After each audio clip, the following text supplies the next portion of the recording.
2020 is almost over, and I think we can all agree that we can't wait for it to end. This year has been extremely hard on everyone, and the light at the end of the tunnel isn't here yet. However, I do think there's still a lot to be grateful for, and for me, it was gaming. I had to make some really difficult choices this year. I left my former company for a new opportunity, my plans to visit numerous cities and potentially move became void, and I decided to move on from past relationships that were not the right fit for me. Of course, COVID made all of these decisions harder, but gaming was there to help comfort me when I needed it most. I want to show these 10 games my personal appreciation because they were the games that helped me grow in the darkest times and became more than just video games to me. Here are my top 10 favorite games of 2020.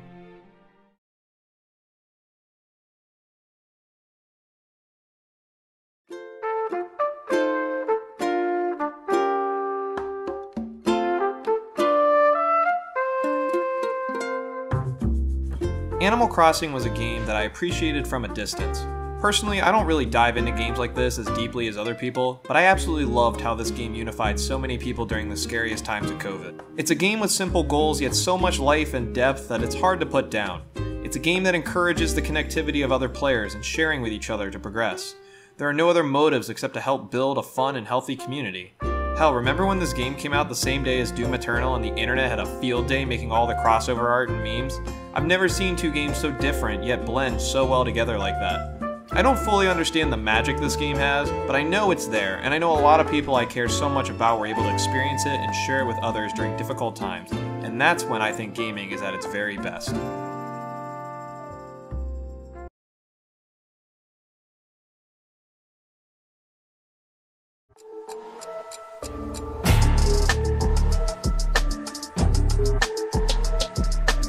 Spider-Man Miles Morales is a game that reminded me how lucky I am to have good friends. Long story short, one of my good friends was able to help me lock down a PS5 and an Xbox Series X, and I deeply appreciate all they have done for me throughout our friendship. Spider-Man was a great launch title for me to dive into and remind myself of the excitement a next-gen console can bring. The story is just as good as the first game, while still having its own identity. The combat is honestly a lot more fun to play this time around, and the world is just as enjoyable to mindlessly swing around in. Miles and the Tinkerer stole the show for me in the end though. Their conflict is full of great emotion, awesome battles, and I just loved how Insomniac was able to present this story in a way that I never saw coming.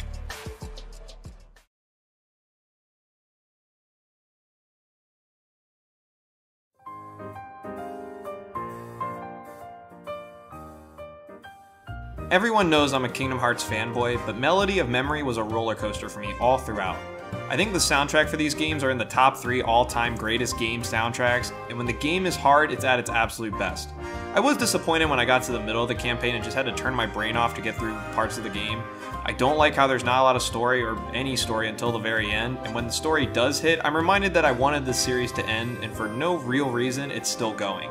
Still, going down memory lane and just sitting to listen to all the tunes I had fallen in love with growing up, and even ones I had totally forgotten about, was so rewarding for me.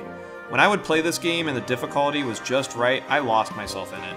I really enjoy rhythm games, and the music in this game gave me those heartwarming emotions very few games can pull off.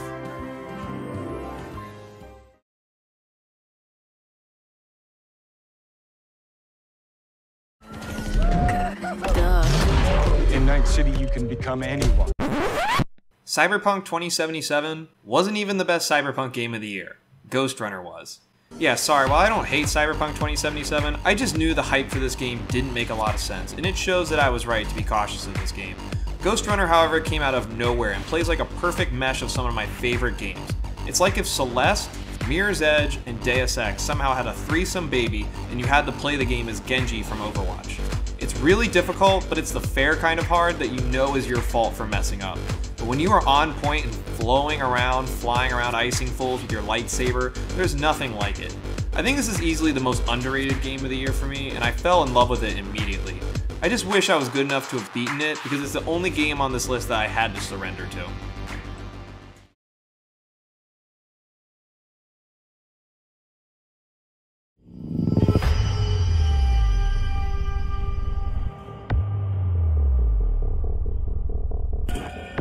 Resident Evil 2 and 3 were the most fun games I played with friends this year, which is kinda weird because neither of these games have co-op. To be honest, I had quit on Resident Evil 2 last year out of frustration, and Breen wanted to watch me beat the game, so he and Emily and I decided to do a 3-person stream of the game, just us, and play through it together. It was a lot of fun just dicking off. They both laughed at me a lot for all the jump scares or terrifying bosses that got to me. We laughed over so many different things in the game, and I had so much fun just playing a game with them, watching and hanging out. I enjoyed both games equally. I think the second game was the better of the two, but I loved what both games did and the amount of fun we all had with them. Breen says he wishes he could wipe this game from his memory and play them for the first time again, and he said he really loved seeing the game from my first time perspective, so I'm glad we got to do this together in a year that we couldn't see him in Chicago and play in person.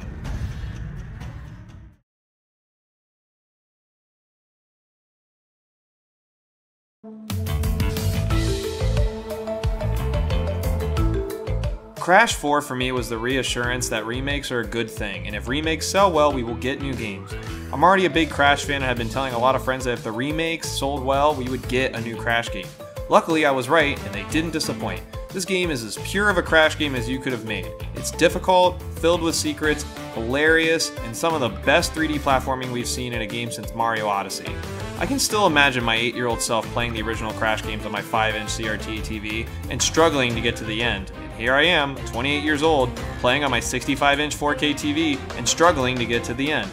The game was the perfect amount of hard for me, and it was a great trip of nostalgia for one of my childhood favorite games.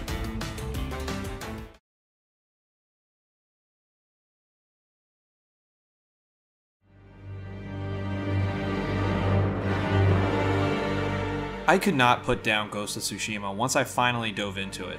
There was something about the combat in this game that I just could not master, and for some reason it made me obsessed with getting stronger and exploring for upgrades that by the time I had realized it, I was doing everything in an open world game I almost never do, which was virtually everything. I love the setting, it's one of the most beautiful game settings I've ever explored. It truly felt like a living, breathing world. Jin's story was a breath of fresh air for me. I had never seen anything like it in games I've played before. I found myself continuing to invest in Jin becoming the ghost and the symbolism that he represented. All of the side quests felt important. I wasn't just chugging along to finish them. I enjoyed an aspect of all of them and could not stop playing, even when I caught myself doing things I don't normally do in open world games. This game was special because I simply could not put it down, just like the next game on this list.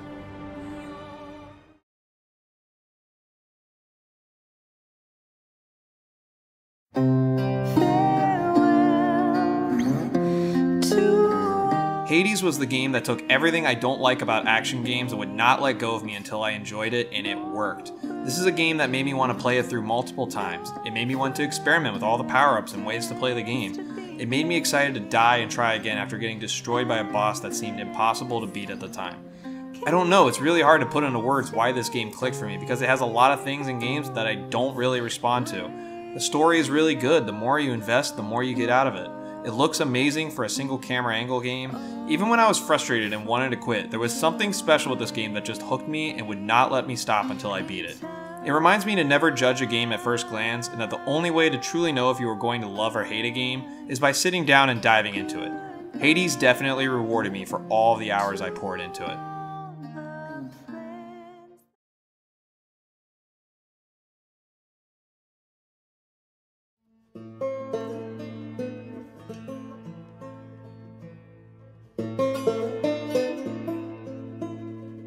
The Last of Us Part 2 was the best game of the year, and I honestly don't think it was very close. I think The Last of Us Part 2 was the most ambitious story we've ever seen in a game. The way they were able to make you hate and love two characters you unconditionally loved and hated was masterfully done in this game.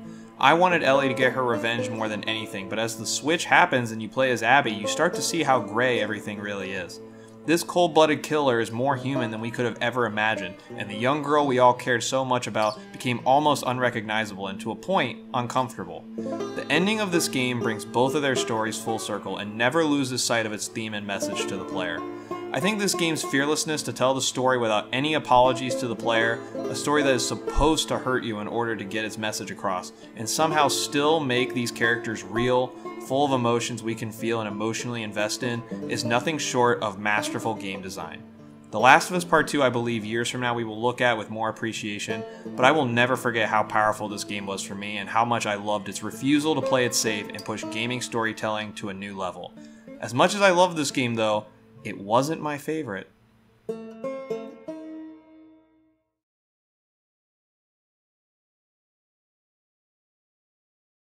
So I'm playing through this game and really enjoying it. The combat is amazing, the visuals are so stunning, I'm having a blast. I beat this exciting boss fight and we escape from the church. All of a sudden, I hear this.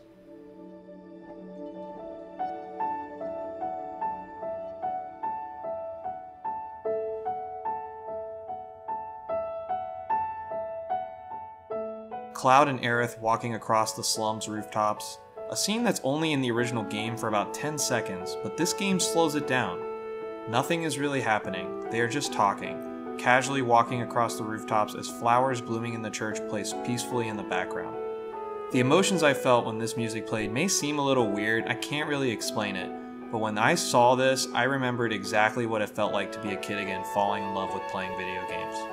From this moment on, I was ready to clear my head of all the doubt and judgment I had had with this game previously, and just lose myself in it. And it did not disappoint.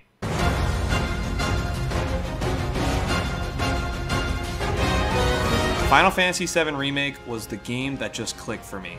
I would spend hours messing around with my materia slots until I found the right combination I was happy with. I would do every side quest and find every hidden collectible. I would unlock every ability and weapon to make sure I was ready to take on any boss that came my way. Somehow it made a story that I already knew and loved just as fascinating as the first time I played it. And because of its ending, I'm just as curious and excited as I've ever been for a new Final Fantasy game. The soundtrack is the best soundtrack of any game ever made, and I stand by that statement that this soundtrack is as close to perfect as it gets. The combat is hard to pick up, but once you figure it out, all the characters feel so different yet perfect to play as. I fell in love with all of these characters again. The way Square gave these characters new life is so impressive. It also made me appreciate the original Final Fantasy VII even more when I went back to play that after beating this remake. It's still mind-blowing that the original game came out in '97. This was the game for me that made me feel warm and comforted gaming during the most fucked up times of my life. So while I still think Last of Us Part 2 was the best game of the year, Final Fantasy VII Remake was my favorite.